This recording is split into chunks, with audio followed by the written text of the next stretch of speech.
This video is sponsored by DraftKings. Fight fans, UFC 320 is almost here and is shaping up to be an absolute banger. There's no better way to feel the intensity than with my partners at DraftKings Sportsbook. Right now, new customers who bet just $5 get $200 in bonus bets if your bet wins. No matter who you're backing at UFC 320, this is your shot to get in on the action. Download the DraftKings Sportsbook app today. Use my promo code Wonderboy when signing up. Stay in on the action and use your $200 in bonus bets on DraftKings same-game parlays for a shot at an even bigger payout. Combine multiple bets together from the same fight.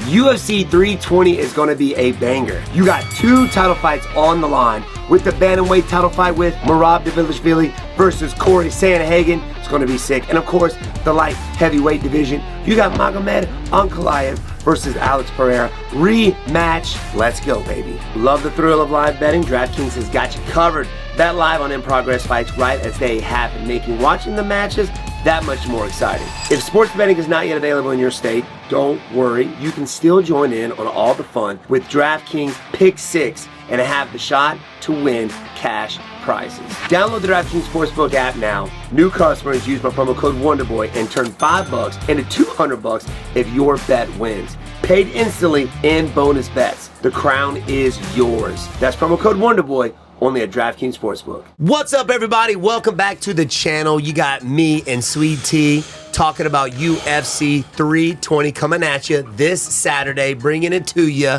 We're talking about the main card. Main card. Bringing it back. We are bringing it back, man. Old school. You know what I mean? We got to bring Sweet Tea back in every now and then. You know, I got to make a special appearance. You know, I know you got like 18 kids, and it's hard for you to get out. It is. You know, I'm a dad now. I do things. I go to Home Depot. Really? How's that? What's that experience like? I got to cut the lawn. Oh, dude. You know? I don't know what that's about. I got somebody to do that for me. You got to fix stuff around the house. That's just my life now. So any chance I get, you know, I come in here and I spend it with you guys. But that's just the life of a husband and a dad, you know? Yep. Type in the comments if you know what that's like. Yeah, go ahead. Type in the comments if you don't. Yeah, just type in the comments, bro. Just type fart in the comments. Just straight up fart in the comments. Whatever, dude. Just type in the comments and smash the like button. Smash it. But yes, we got UFC 320. I don't know. I'm excited for this one. Yeah, I mean, it's not a huge card, but here recently we haven't really had like a banger. Yeah, in the midst of some interesting cards, this is a solid one. Yeah. You know, this might be one you spend some money on before we go into that Paramount deal starting next year. Got to. You know what I mean? How you feel about that? Any thoughts? You know, Dude, $7 billion. Is it 7 or 9? Billy Gilly, dude. So UFC is getting $7 billion. No, I think they're paying $7 billion, or they're getting $7 billion. Yeah, they're getting $7 billion, or Paramount is paying UFC $7 billion. Yeah, something like that. Somebody's paying somebody 7.7 Billy Gilly, dude. Right. I mean, I just hope that some of that will go into the fighters' pockets. I mean, I got one fighter. I'm not saying it's coming to mind, but hopefully these up and coming guys we'll see a little bit of that. You know what I mean? $7 billion. Holy cow, dude! Huge. Huge. I mean, obviously you got to pay Paramount in order to you got to have the subscription. I mean, you're not paying any extra for that, right? I don't think so. They're not doing the pay-per-view model anymore, so you know they don't have to worry about people illegally streaming stuff. And I think that was the big reason they went to this subscription base, is people were they just stopped buying the pay-per-views because they were illegally streaming all of it. So they were losing money on that. So it's good for the UFC, but at the same time, like, hopefully, unless you're Connor, I guess you're getting big numbers from pay-per-view, but I don't think any of these other guys were getting extra cash for the pay-per-view spots, you know? Yeah. So hopefully they'll give the main event a little bit more extra. Paramount. We'll see how it all shakes out. You know, starting 2026, we got the Paramount deal. But right now we're in that pay-per-view mode. Let us know. Are you guys going to buy this card this weekend? Who's going to cop it? Who's going to pay that 80 bills or whatever it is now for the card? Pay-per-view? Let us, PPV. Dang. Kicking off the main card, we're getting in the main card. You know, there's obviously just there's some decent early prelim fights. Like Patchy Mix is back. You got Shabazian's coming. Chris Gutierrez is on there. Oh, Gucci, man, Gutierrez, I love that guy. So you got some good fights looking forward to on the prelims, but we're just doing main card right now. So we're just kicking it off with Abus Magomedov versus Joe Pyfer. WB, kick it off. What are your thoughts? What are you thinking? Joe P or Abby Me, you know what I mean? Yeah, I think Abus Magomedov is the more experienced fighter. I mean, the guy's got almost 31 fights. I mean, period, not just in the UFC, but they have in the UFC, they're fairly similar. They have the same amount of fights. They both lost one time in the UFC. Magomedov lost to Sean Strickland, and Joe Pyfer lost to, I think, Hermanson. So they both have one loss. I know Pyfer's on a 2-fight win streak. Magomedov is on a 3-fight win streak. So both of these guys got some win under their belt after their last loss. I mean, they're coming hot. They're coming hot. They want to be that next guy. Joe Pyfer, both of these guys are also fairly similar fighters. They got good striking. They're very well-rounded. But I think Magomedov is a little bit more of a striker than Pyfer is. I think he's the better striker of the two. Both fought some really tough guys in this division, and both have done very, very well. I mean, Magomedov just beat Michel Pereira, who's, moved out to 185. He was dominating guys in the 185 division, and I think it goes the distance, but you're also looking at a guy who is a pretty good striker in, Michel Pereira. So which way am I leaning? I think I'm going to go towards the more experienced guy in Magomedov. Abbas Magomedov, I think, has got it. I think he's going to come out with the W. He's on that 3-fight win streak, like I said, and I think he's just the better, well-rounded fighter. What about you, my man? I'm taking Pyfer all day, baby. Boom, TKO. dude. TKO, second round. Joe P. Body Bags is coming in there getting that W. You think so? Getting that George W all day. TKO, Big P. No, dude. I think he's just going to go in there and knock him out. Abu's got some gas tank issues. I think P. Diddy's going to come in there and put him to sleep. Round 2, he's going to gas him out. Right off the bat, it's going to be a scrappy first round. I'm going Joe Pyfer. He's got the ability to stay in his face. I think he's going to stuff some shots, and I think he's just going to gas him out, and Pyfer's going to get that W. We'll see, guys. Magomedov, I think, has got it. By the way, type in the comments who you got in this first that George bout, W main right off the card bat. bout. JW. George W. George W. Yep. Next up, we got Josh Emmett versus Yusuf Zalal. Now, Josh Emmett is the type, he just has that one hitter quitter power, right? He's known to put people, almost kill people, all right? For a second there, I was almost RIP in Bryce Mitchell because what he did to that guy. And I think the thicker the beard, the better he does. Yusuf is explosive, man. Both of these guys got power in their hands, but they're just so good. I feel like this fight right here is a flip of a coin. What you thinking? I'm thinking Arby's, dude. You thinking Arby's right now? No, I'm not. I am taking Yusuf Zalal. I'm going for Emmett, man. We're splitting it down the middle again. Unfortunately for Emmett. Now he has, I don't know if he's switched his camp up or if he's always done it with Dvalishvili, but he's been working on some crazy strength stuff with Dvalishvili. I've been seeing some of that on social media, but Emmett's just got his deal right. He's just looking for that bomb. I think that's just what it is. And I think Zalal is going to be able to avoid it and pick him apart and initiate some clinch work. Either Emmett's going to win via brutal knockout or he's going to lose a decision because that's just kind of his MO. I can see that. You know what the guy's got. It's almost like fighting the Black Beast. You know he's got the right hand, so just avoid that. Exactly. And you got it. And I think Zalal's going to be able to do that. Emmett does need a big win. He's 40. He just lost to Lerone Murphy. That's another reason why I'm going for Emmett, man. I got to go for the old guy. I know you do. You're old. He's old. I get it. But I'm going with Zalal. It just is what it is, dude. I think Josh Emmett is definitely doing the right way of just going straight bald. You can't really see the grayness. Yeah. Like you can. I don't know if you can get the close up. You can see the gray there a little bit. I'm going for the one-hitter quitter power, Josh Emmett. I think he finds it some way, somehow. Yusuf Zalal. He finds it, dude. With the W. I think it's just his time. How old is Yusuf? I think everybody's got time. I think it's just his time.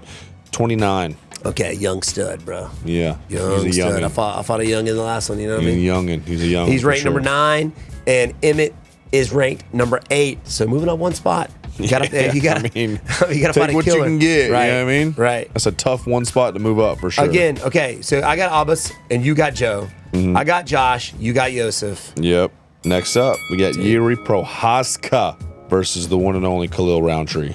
You go first. Oh man, why you gotta do me like that, bro? Yuri Prochazka, the power hand, the power up. I do believe he's got a little bit of a gas tank issue there too, but it's not going 5 rounds. Khalil Rountree, one of the best strikers I believe in that division, and he's gotten better. I think he's gotten better, man. After the Pereira fight, he's been crushing it. He's been doing a really good job. His timing's on point. His power's there. He's been folding legs in half. He has done that. That's I know rough. it. I just can't do that, man. I disagree with that. But looking at both of these guys, both are phenomenal strikers. I'm going for Yuri Prochazka. I feel like we have to kind of buffer your meaning for the term phenomenal? I mean, I feel like you like to say phenomenal a lot about everybody. I do. You know, phenomenal. Okay. That's, all right, maybe that's a not phenomenal word. Maybe that's not. Okay, okay, it's good. I mean, they're both good. They're good strikers. I would say Rountree is a phenomenal striker. Yuri, phenomenal. I mean, you don't think so? He's y'all? good. I think he's a good striker. Okay, phenomenal. I'll just say good. I'll just say good. Anderson was phenomenal. Yeah, that's true. That phenomenal's too Israel, much. he's pretty phenomenal. Pereira's pretty phenomenal in terms of striking. Okay, I get you. That's I'm picking up what you're putting down, Sweet Tea. They're both good strikers. All right. Yuri Prochazka's got the range. He's got the reach. I mean, even though he gets a little sloppy in there, he reminds me of a Duplessis, kind of. You know, he does reach a lot. He's out of position a lot, but he uses that to his advantage and he makes it work. His takedown defense has gotten a little better. I don't think this fight's going to go to the ground. It's going to be a stand-up fight, and I'm leaning towards my man Prochazka because the dude's a wild man. I mean, I remember at the UFC PI, we're in there, we're getting undressed. He comes in. I'm not fully naked or anything, but he comes in and he takes his sock off and his toes look a little funky, you know? And I asked him about it, and his accent, he was just up in the mountains in Vegas in the freezing cold, and it gets dark. Oh, yeah, I was wondering. You didn't know where that was going? No. Okay. You said all about being naked in the PI, and then you're talking about him taking his sock off. I thought we were going to have like another Bryce Mitchell story or whatever out here with a sock and a thing, you know what I'm saying? Yeah, so that was not what I was expecting for that story, bro. The dude had like frostbite on his stuff from being out in the elements. You just went kind of around the bend there to get to that part. Sorry to make you a little nervous there, Sweet Tea. Yeah. I was like, dude, he was up there like meditating, and it gets dark, and he gets stuck up there like all night. He got stuck in the snow. He got stuck. He couldn't find his way down. Borderline lost a toe, bro. Right. So he just slept in the snow. Slept up there. He's like, you know what? I wilderness. can't go anywhere. Let me just bunk up. What I'm saying is, which other fighter do you see doing this kind of stuff? No, zero. You don't. Zero. He's out there in the trees and the elements. Marab would do it for sure. Okay, maybe. But I mean, because the guy's a nut. And he's kind of like the modern samurai. I'm going for Prochazka. Yeah. I mean, I can just see him right now preparing for this fight. He's out there, you know, fighting bears or grappling sharks or doing something just nuts. For sure. Who you got, Sweet Tea? I'm taking Khalil Rountree all day, baby. Rountree. Here's why, bro. I feel like Prochazka's kryptonite is just technical strikers. Pereira, I mean, obviously we know what Pereira did to him. Just technical, straight down the pipe, staying sharp, Strikerville. Didn't he hurt Pereira at some point in that fight? He took him down, and he got on top of him. I don't think he hurt him. I don't remember that. The first one. The second one, it wasn't even close. The first one, you know, he took him down or something. I think he got him down for a little bit, but I think that was about it. I think Rountree is just going to be able to shoot him straight. A lot of leg kicks, a lot of leg work. Knees, maybe. Yeah, clinch work. I do feel like Prochazka could try to clinch him up, like he did Pereira, you know? Yeah. So I just think the technicality is going to beat the craziness. I'm going for the wild man on this one. So I'm taking Rountree for the W. No crazy stories? No crazy stories. I don't really know Rountree too well. I just know that. That was just a weird thing. He takes his foot off, and I'll just look down at his wild-looking foot. I'm like, bro, what happened? That's weird. He would get frostbite. All I heard was mountains, couldn't find his way out, had to sleep outside. Lost a toe. Yep. You know, the usual. So Rountree, Prochazka right here. Let us know. Let us know who you agree with, my peeps. Moving on to the co-main event, title fight. Get Marab Dvalishvili defending his belt against the long-awaited Corey Sandhagen. You got the tale of two tapes. Again, you got Marab. You know what he's going to do. Constant pressure in your face. Take you down. Don't let you up. Kiss your back. Talk to your corner. Take you down. That's just it. That's just what he does. Yep. Right? He's just not going to let you breathe. Corey Sandhagen's a good fighter. Yeah. You know, he can mix it up well. He was very easily and quickly submitted by Aljo. I'm not saying that's indicative of what's going to happen to this fight. You know, people haven't been able to do it since. He got beat by Umar, who was the same scrappy grappler type guy. It's just hard to go out there and say that he's not going to be able to do that against a better Merab. Right. Like, he's not going to be able to defend it. So I think Merab just has that thing where unless he gets caught in a slick submission, which he totally could, Sandhagen could pull it off. I feel like that's kind of his only route to beating Merab. He will definitely try. He will have point, some tricks up his sleeves for sure. He's going to have to. He's going to have to expect to get taken down. But the question is what's he going to be able to do with it? Merab's pressure is so heavy. He's so good. Merab has been in there with the best of them, the Pereiras and the Umar Magomedovs and all these guys. So it's just, you can't pick against Merab. Is Corey Sandhagen a phenomenal fighter who can 100% phenomenal again? No, not phenomenal. A great fighter. He is a great fighter. Said it, not me. Yeah. But he does have his weaknesses. He was out pressured and out grappled by TJ Dillashaw. He was out pressured and out grappled by Umar. He was out pressured and out grappled by Pereira, So on paper, Merab can do all of those things as well to just another level. So I agree. The cards are definitely in Merab's favor. I couldn't have said it better myself, Sweet Tea. Good job. Cheers, dude. You're welcome. Cheers on that. Cheers. Whoa, you got that new phone, bro? Got it, bro. Dang, bro, I gotta get me that new phone. Got that orange one too. I got you, man. Corey Sandhagen, for like you said, good fighter, good striker, good grappler, but I don't think it's anything that Merab hasn't seen. I think he's got some tricks up his sleeves. Working with Ryan Hall, the grappling can get a little crazy, but with the pressure and the tightness, the good wrestling of Merab, he's been out there with the best grapplers. He's been out there with the best strikers in his last fight with Sean O'Malley. Yeah. Was O'Malley's last one. So I don't think Sandhagen, especially striking wise, is better than O'Malley, right? So like you said, the cards is leaning towards my man, the already champ Merab, and we got to pick him because he's just a Longo guy, bro. You gotta pick the Godfather. If you train under the Godfather, it really is hard to pick Corey. Yeah, it's hard to pick him. It's hard to pick against Merab, I should say. Right. At this point, with what he's done, with who he's beaten, anything can happen. But it's just hard to pick against Merab. Merab it is. We agreed on that one. We agree on Merab. Do you guys agree with us? That's the question. Let us know in the comments down below. Yahoo! Finally, main event of the evening. Rematch. Magomed Ankalaev versus the one and only legendary Chama himself, Alex Pereira. I don't think you were with me there. I was there live. You saw that fight live? I saw that fight live. Now, so tell us about it. Okay, number one. I do believe there's a few things that went on, and I kind of called it a little bit after the probably middle of the first round. Alex Pereira just wasn't the same Pereira of old. The dude had a ton of fights that year.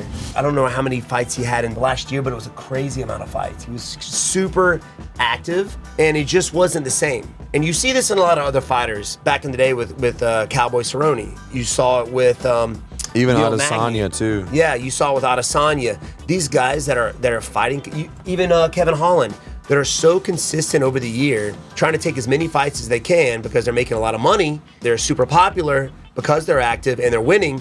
That the body just gets worn down, man. And that's what I think happened this last fight with Alex Pereira. His reflexes weren't there. His timing wasn't there. His mindset wasn't there. He just wasn't the same. Ankalaev just took full advantage of that. I think after that first round, he stuck with his game plan. It was working. He didn't really have to change up a whole lot.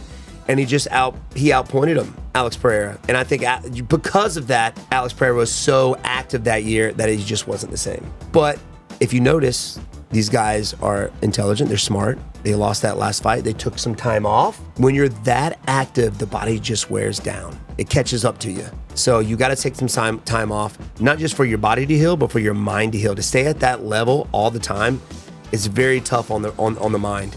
So you got to spend some time away from the fight game a little bit, kind of rekindle that flame some, and then get back into training camp. So I predict this fight, yes, both of these guys are tough. They're awesome, but I think Ankalaev he just had the worst Alex Pereira, So I think Alex Pereira, I predicted he's going to come back with a vengeance. I think he could go out there and finish the guy. Even though I knew he wasn't the same, he was still landing strikes. It was still fairly close. Closer to the end of the fight, it started leaning more towards Ankalaev because he just got in his groove. And to be able to see that live was pretty epic. Mm-hmm. I'm taking Ankalaev. Really? I am. I'm thinking. I think you're doing this on purpose.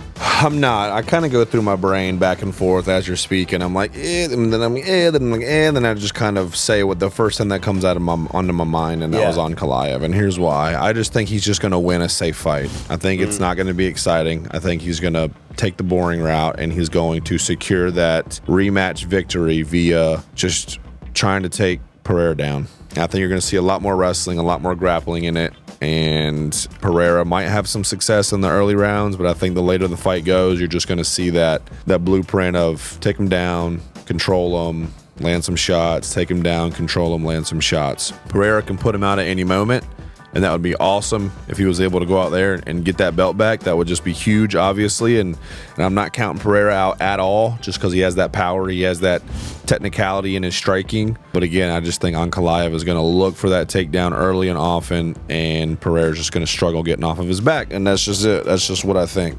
That's just how I'm feeling. Well, you know, sweet tea, I respect it. Okay? Got to. I respect it. Let us know in the comments down below, guys, who you got main event. Actually, the whole main card. Let us know who you got, baby. Thank you for hanging out with me and Sweet Tea. We're going to be doing this more often. We got some more stuff coming at you. We love you. And thanks for hanging out, baby. Peace. Peace.